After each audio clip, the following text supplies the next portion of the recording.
Hello अस्सलाम वालेकुम। Shower की हाल ठीक ठाक है, इसकी तबीयत से ठीक है।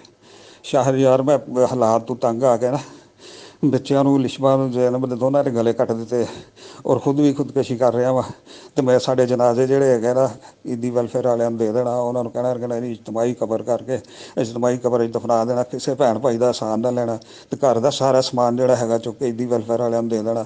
ਤੁਹਾਡੀ ਬੜੀ ਮਿਹਰਬਾਨੀ ਹੋਈ ਹੈ। ਅੱਲਾ ਹਾਫਿਜ਼। अस्सलाम वालेकुम नाज़रीन, उम्मीद करता हूँ आप तमाम दोस्त खैरियत से होंगे, जहाँ भी होंगे आबाद होंगे और अल्लाह पाक की हिफ्ज़ व अमान में होंगे। नाज़रीन, आज फैसलाबाद के अंदर इंतहाई दिलखराश वाक़या पेश आया।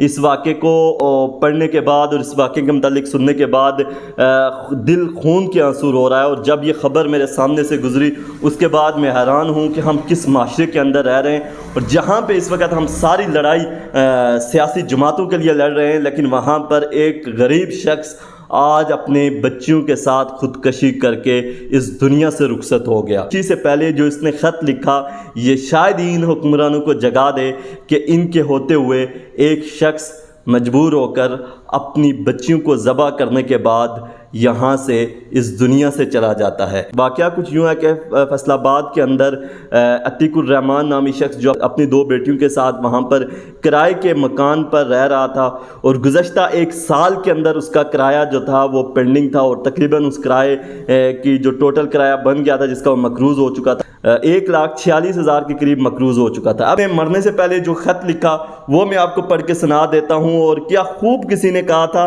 कि गंदम अमीर शहर की होती रही ख़राब, बेटी मगर गरीब की फाकों से मर गई। हुक्मरान इतने बेइस हो चुके हैं कि लोग अब फाकों से मर रहे हैं और अपनी बच्चियों को ज़िंदा ज़बह कर रहे हैं, और सिर्फ इस वजह से कि उनके पास पैसे नहीं है कि घर का किराया दे सकें, उनके पास इस हद तक उनके पास कोई रोज़गार नहीं है जिसकी वजह से लोग ख़ुदकशियाँ करने पर मजबूर हो रहे हैं। अब इसने जो ख़त लिखा उसमें हम उस ख़त के बारे में पढ़ते हैं जो उसने लिखा कि अस्सलाम वालेकुम, मेरा नाम अतीकुर रहमान है। मैंने अपनी बेटियों को छुरियों से ज़बह कर दिया है और मोहम्मद उस्मान का किराया 1,46,000 बनता है वो देना है। उन्होंने बहुत तंग किया। मैं 1 साल से इस मकान पर किराए पर रह रहा हूँ। बीवी की वफ़ात के बाद नौकरी न होने की वजह से बहुत परेशान हूँ और अपने लिए कोई जगह नहीं। हमारे जनाजे ईदी वेलफेयर को दिए जाए और पोस्टमार्टम न किया जाए और इज्तिमाई कब्र बनाई जाए, घर का सामान ईदी वालों को दिया जाए। शुक्रिया, राना अतीकुर रहमान। ये वो कहानी है जो इस माशरे की अक्कासी कर रही है कि किस तरह हमारे हुक्मरान बेज़मीर हो चुके हैं कि महंगाई के बोझ तले आवाम दिन ब दिन खुदकशियाँ कर रही है। लेकिन इन सियासतदानों की अगर आपस में लड़ाई ख़त्म हो तो इनको ये पता चले कि गरीब आवाम इनकी वजह से जो बदमस्त हाथी जो लड़ रहे हैं, इनकी वजह से जो ये फसल उजड़ रही है, जो फसल तबाह व बर्बाद हो रही है और जिसकी वजह से एक आम शख्स आज खुदकशी करने पर मजबूर हो गया, इसका ज़िम्मेदार कौन है?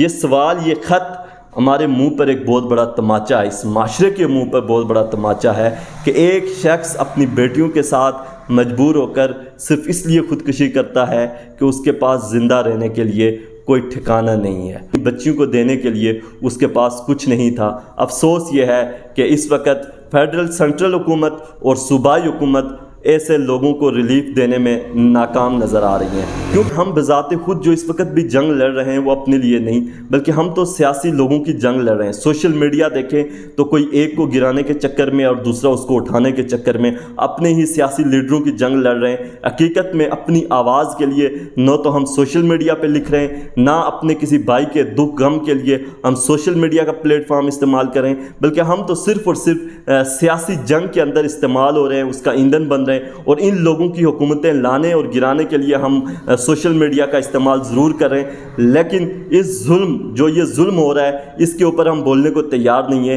क्योंकि अगर इस जुल्म को देखें तो इसमें दोनों जो इस वक्त जो हरीफ चल रहे हैं सियासी मैदान के अंदर जिनकी जंग चल रही है, दोनों इसमें बराबर के ज़िम्मेदार हैं। एक की सूबाई हुकूमत थी और दूसरे की फेडरल हुकूमत थी। अब सवाल ये बनता है कि ऐसे लोग जो महंगाई की वजह से तंग आकर और इन लोगों की लड़ाई की वजह से मुल्क के माशी हालात जो ख़राब हो रहे हैं, इसका ज़िम्मेदार कौन है?